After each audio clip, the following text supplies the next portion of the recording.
Yavatmal gas टंचाईच्या पार्श्वभूमीवर प्रशासन सतर्क। आखाती देशांमध्ये सुरू असलेल्या युद्धजन्य परिस्थितीच्या पार्श्वभूमीवर गॅस पुरवठ्यावर परिणाम होऊ लागला आहे।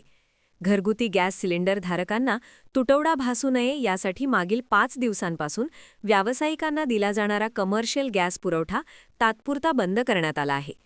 जिल्ह्यात गॅसची साठेबाजी किंवा काळाबाजार होऊ नये यासाठी प्रशासन सतर्क झाले आहे।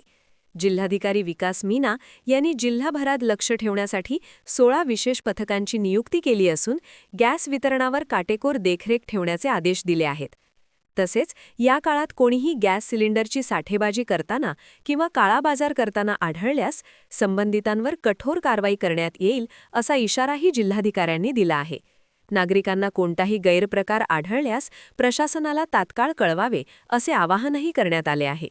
सर्वांना जिल्हाधिकारी म्हणून माझं आव्हान राहणार आहे की आता आमच्या जिल्हा प्रशासन स्तरावर आढावा घेण्यात आला सर्व गॅस एजन्सी संदर्भात।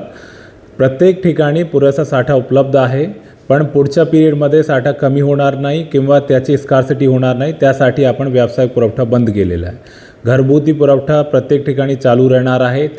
त्या संदर्भात आपल्याकडे बऱ्यापैकी साठा उपलब्ध आहे। महत्त्वाचं आहे या पिरियडमध्ये कोणीही कालाबाजारी नाही करणार आहे, या अनुषंगाने आपण दक्षता घेतलेली आहे। प्रत्येक तालुक्यामध्ये आपण पथक निर्माण केलेलं आहे। जर कोणतीही अशी गतिविधी दिसून आली ज्यामध्ये कालाबाजारी दिसून येत आहेत, लोक अननेसरी साठा करण्याचा प्रयत्न करत आहे, त्यांच्यावर आपण आवश्यक कमोडिटी ॲक्ट अंतर्गत आपण गुन्हा दाखल करणार आहे आणि सक्त कारवाई असे लोकांवर करणार आहे। माझ्या सगळ्यांना सूचना आणि आव्हान पण आहे की कोणालाही काळजी करण्याची गरज नाही। आपल्या जिल्ह्यामध्ये पुरेसा साठा उपलब्ध आहे आणि त्याच्या नियोजित रीतीने आपण वितरण चालू ठेवू। धन्यवाद।